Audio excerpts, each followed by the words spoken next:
Assalamualaikum warahmatullahi wabarakatuh. Hola, saya Siti Nurjamilah dari program studi Ekonomi Syariah semester 4 reguler pagi ingin menyampaikan sedikit edukasi mengenai apa ya? Cek aja yuk langsung biar gak kepo. Teman-teman pasti sudah tidak asing lagi nih dengan yang namanya Corona atau COVID-19. Setiap hari menggunakan masker ketika keluar rumah, menggunakan hand sanitizer, minum vitamin setiap hari. Dan itu sangat-sangat membosankan, namun itu merupakan hal yang tidak boleh tertinggal. Tahun 2020 sampai saat ini merupakan tahun adanya beberapa pergeseran kebiasaan-kebiasaan masyarakat. Hal ini terjadi karena dampak pandemi coronavirus yang melanda hampir di semua negara. Penyebaran pandemi COVID-19 berawal dari wilayah daratan China pada awal tahun 2020, tepatnya di Wuhan, kemudian menjadi wabah pandemi yang menjangkit di berbagai negara dengan kasus 183 juta per 2 Juli 2021, sedangkan kasus di Indonesia mencapai hingga 2,23 juta kasus per 2 Juli 2021. Dengan banyaknya kasus COVID-19 di Indonesia, tentunya sangat berpengaruh terhadap seluruh kegiatan masyarakat, termasuk perekonomian. Salah satunya adalah dalam hal manajemen kebutuhan dan pola konsumsi. Selain itu, pola transaksi ketika COVID-19 ini berubah pula, yaitu dengan serba online. Masyarakat lebih memilih berbelanja online dibandingkan harus datang langsung ke tokonya. Pandemi ini sangat berpengaruh ke dalam manajemen kebutuhan dan pola konsumsi masyarakat.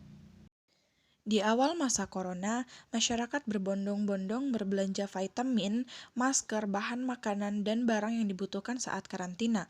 Otomatis terjadinya panik buying di masyarakat, sehingga menjadikan kelangkaan barang, penimbunan barang, serta perekonomian Indonesia sempat defisit karena pandemi ini. Dan bahkan terjadinya kesenjangan yang tinggi antara si miskin dan si kaya, serta jauh sekali dari kata adil. Masyarakat seakan serakah dan terlalu egois. Dalam hal tersebut, jauh dari prinsip konsumsi Islam. Prinsip konsumsi dalam Islam mengutip pandangan Manan meliputi pertama, keadilan agar tidak membahayakan tubuh baik fisik maupun spiritual sesuai dengan firman Allah dalam Quran surat Al-Baqarah ayat 173. Kedua, kebersihan. Prinsip ini mengatur bahwa makanan yang dikonsumsi haruslah cocok untuk dimakan, tidak menjijikkan, merusak tubuh, serta merusak selera makan. Yang ketiga, ada kesederhanaan. Sebaiknya barang dan jasa yang dikonsumsi tidaklah berlebih-lebihan, sebagaimana tercantum dalam Quran Surah Al-A'raf ayat 31. Yang keempat ada kemurahan hati. Dengan mentaati perintah Allah yaitu makan dan minum yang halal, maka tiada bahaya maupun dosa. Yang kelima ada moralitas. Prinsip ini mengajarkan bahwa sebelum dan setelah makan mengucapkan rasa syukur kepada Allah. Ini menandakan bahwa kita merasakan selalu kehadiran Allah. Menurut Islam, tujuan konsumsi adalah untuk memperoleh maslahah atau meraih manfaat, sehingga manusia dapat mencapai kemenangan di dunia dan akhirat. Konsumsi Islam tidak menganjurkan pemenuhan keinginan yang tak terbatas. Norma Islam adalah memenuhi kebutuhan manusia. Batasan dalam konsumsi diantaranya tidak melakukan israf, berlebih-lebihan, dan talzir atau mubazir, pemborosan. Manusia harus membedakan mana yang menjadi kebutuhan dan keinginannya, harus bisa mengedepankan maslahah diri, keluarga, dan sosial. Oleh karena itu, walaupun di masa pandemi, kita selaku umat muslim harus tetap menjaga dan menaati syariat-syariat Islam, di mana kita tidak boleh boros, kita harus selalu mengedepankan kemaslahatan umat dan sebagainya, agar kita mendapatkan suatu pahala yang besar di mata Allah, dan ketenangan di hati kita tentunya. Namun, panic buying ini tidak berangsur lama. Pemerintah dapat mengatasinya dengan baik. Dilihat dari normalnya harga-harga kebutuhan dasar di saat pandemi, seperti masker, hand sanitizer, bahan makanan, serta obat, dan lain-lain.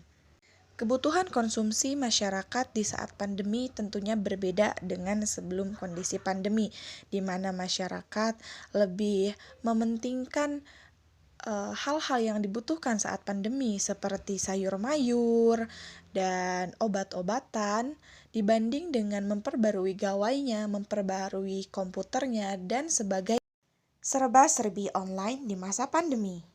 Di era globalisasi, media online sudah sangat tidak asing lagi. Di masa pandemi, semua dilakukan secara online.